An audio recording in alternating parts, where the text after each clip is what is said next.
Hello again, my fickle friends, also known as viewers. I bring to you today more Geomancy clips. At first I was really excited to make this video because I thought it was going to be like a normal length, and then I just kind of kept getting clips, and I don't really have the self-control to really prune out all of them into an acceptable length. So I've chosen what I consider to be the highlights, and things worthy of attention, at least from in my learning process, and I have just isolated them into this video, and I will be talking periodically throughout to try to explain things or justify my decisions as I do it.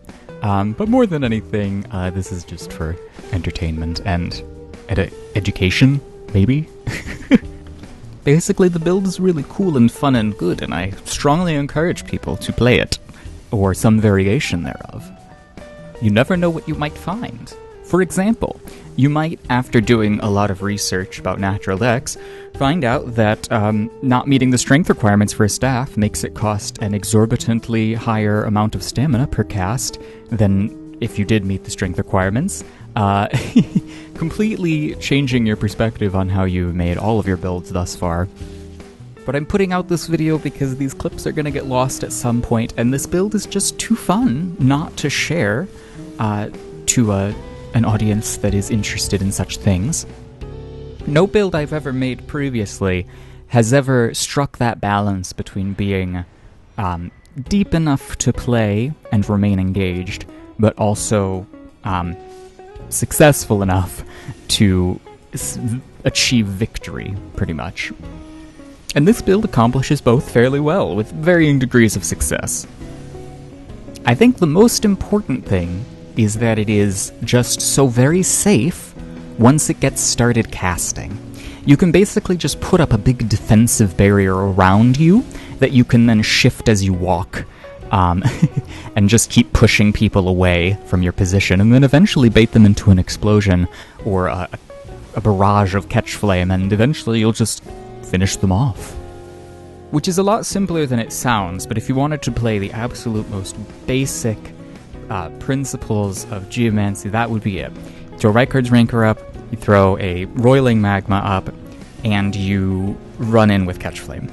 And then that should do enough damage to kill most people at meta. But the joy of this is that if you're in a situation where that doesn't work, you have a multitude of other options and mix-ups to go for that will enable you to devise or at least stumble across a strategy that may lead to your victory. This type of mage is a lot safer than, say, a pure sorcerer, or even some faith builds because of how much asynchronous pressure it has in these setup options. And it does pretty good damage to boot, so, you know, you're not really hurting for that either.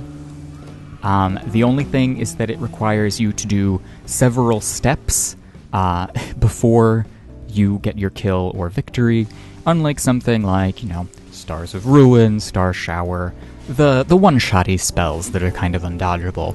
Things like that are less engaging, and this at least gives you the opportunity to, you know, think through your victories.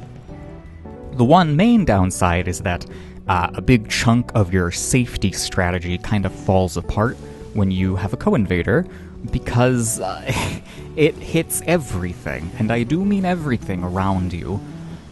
So you kind of have to limit yourself to free aim magma shots, free aim rocks, Stone of Garank, catch flame, bestial sling, things that will only hit in a sort of localized area.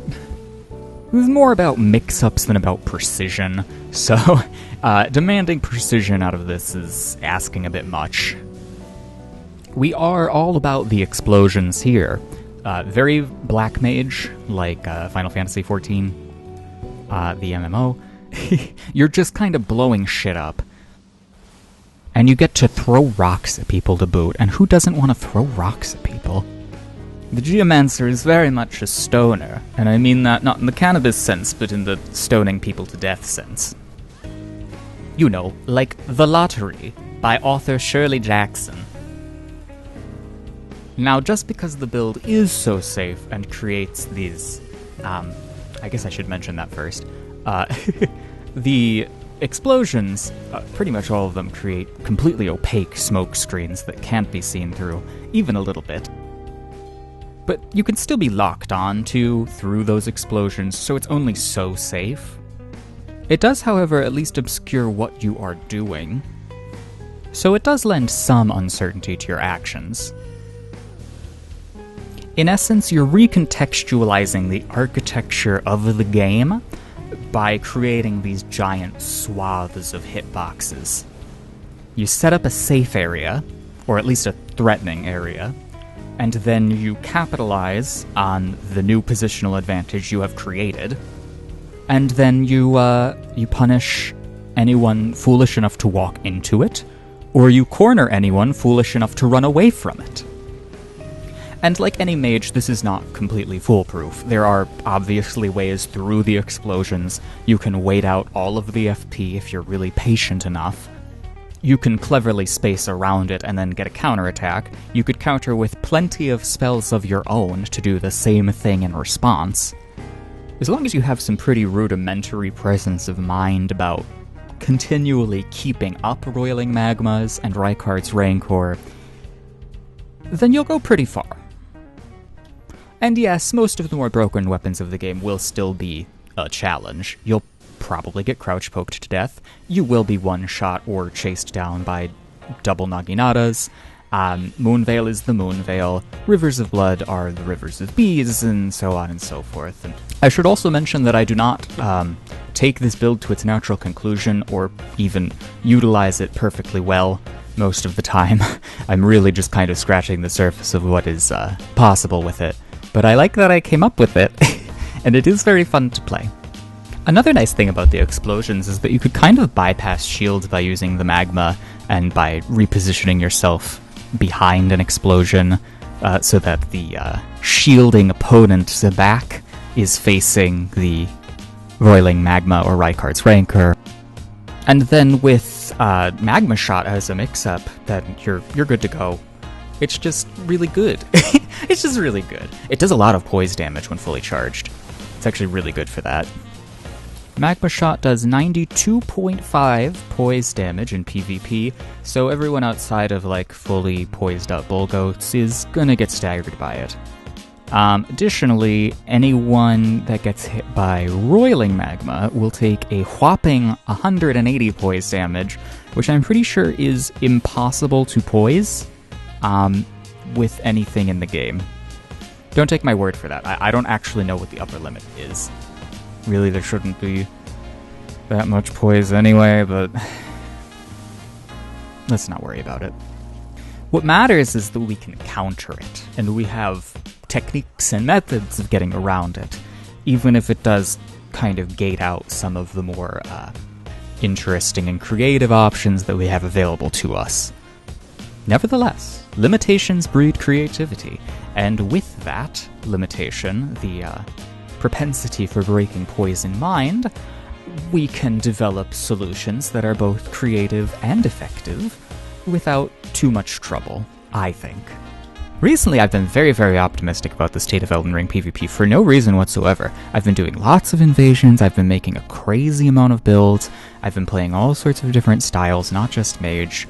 I mean, well, mostly mage, but, you know, other things too. And basically, at some point, something clicked where I'm just thinking of the whole thing like a puzzle that has to be solved rather than a broken mess that has to be patched. And I'm not saying that it doesn't, because it really could use it. It could use it yesterday. It could use it months ago. It could use it on release. But that is not the world we live in. And there's really no point in wallowing about it, when we could instead be, you know, designing ways in which we can make the game fun. And if that's impossible, then I don't know what to do. Then I would simply play something else. If I was not having fun, I would simply play a different game, which I have done over the past several months. There are lots of other games to play. I don't need to be going on this diatribe, but basically, what I'm trying to say is that in making the Geomancer, I had found that there are many, many interesting ways to invade in the game, where I had previously found nothing. And this may be in part due to the fact that I've started doing meta a lot more instead of like 40, where you don't have a whole lot of luck against overlevels. But at 125, 133, 138, 150, an overleveled is just another meta character, really. They might have slightly higher defenses, they definitely have more damage, they have more stats, but you also have pretty good damage, and you can probably get rid of them without too much trouble. Have I given up on mid-level invading? No, of course not, because there's plenty to do there as well, and I, like anyone who has done enough building in this game, likes a good numerical limitation to try to challenge. And making things work at 40 or lower is always amusing.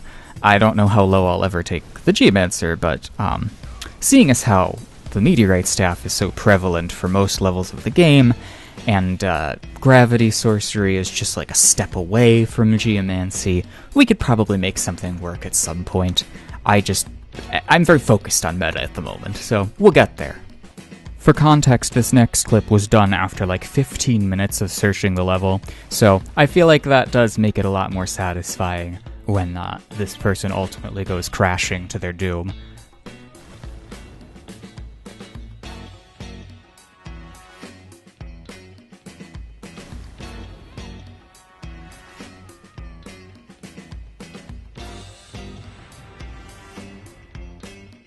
I don't have any patience for the out-of-bounds glitching and the AFK farming and whatever all this is, so it is very nice to be rid of them.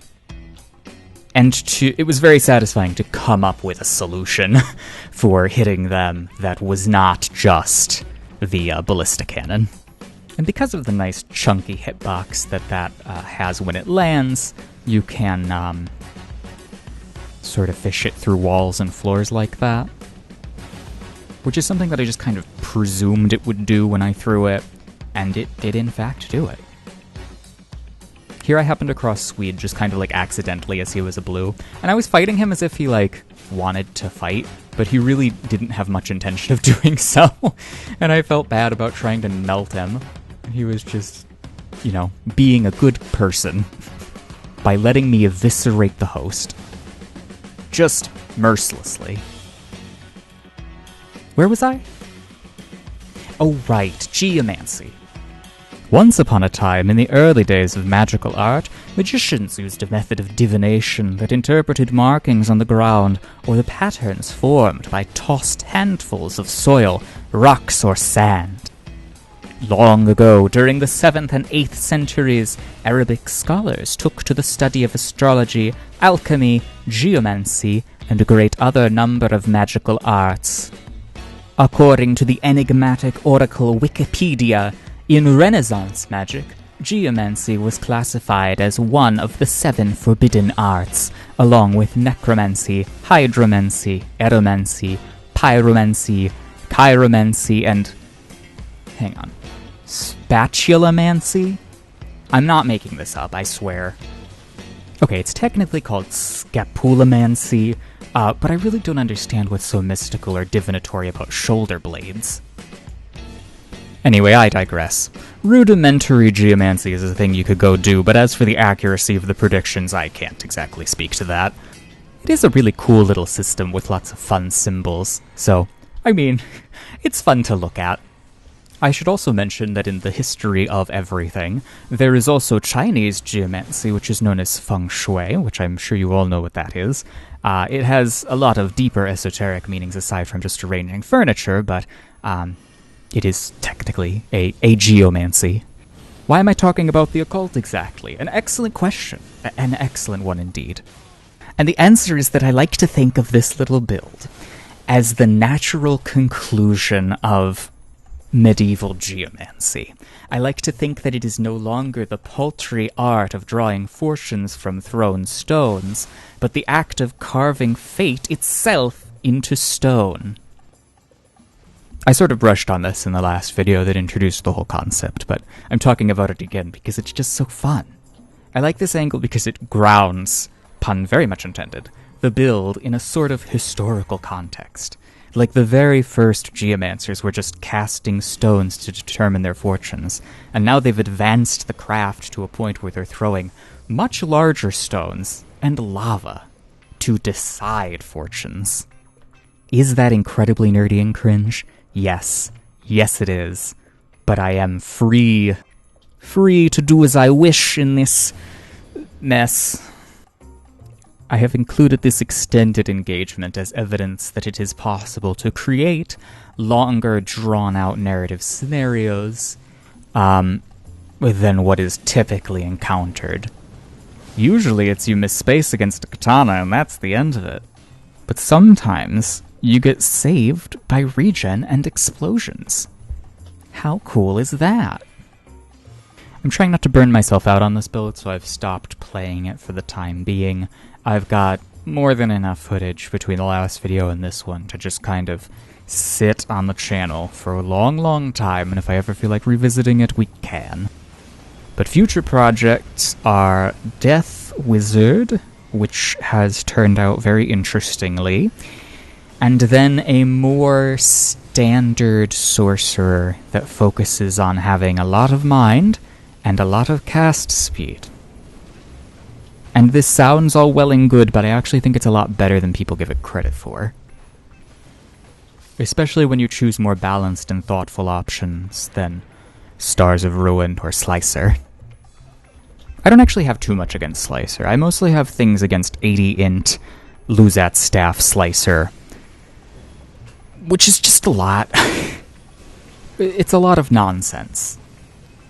It's a lot of undeserved damage. There's deserved and undeserved damage. Like, this is undeserved damage. Anything that you hit with Bestial Sling probably shouldn't be happening, but I like it to finish people off, or to tap them into explosions, and I will usually try to reserve it for exclusively that purpose.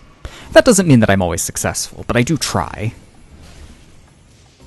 Alright, we've reached the point in the video where I have said what I must say, and I am closing the chapter on the Geomancer for now. I am setting this tome back up on the shelf to draw from at a later time. It has been an absolute blast. Literally. And I do hope to see lots of similar builds in the coming days, because I can't be the only person to have thought of Rock Wizard. Rock Wizard is so fundamental. Even the Wizard and Gauntlet Legends had Rock Shower as a spell. Rock Shower. How could we forget Rock Shower? Elden Ring DLC really needs to bring back Rock Shower. Alright, I'm off to shoot lasers at people for charity. Have a good one, everyone, and, level mind. Level your mind. There won't be a vigor check that you'll need to pass if you have enough mind to overcome it. Farewell.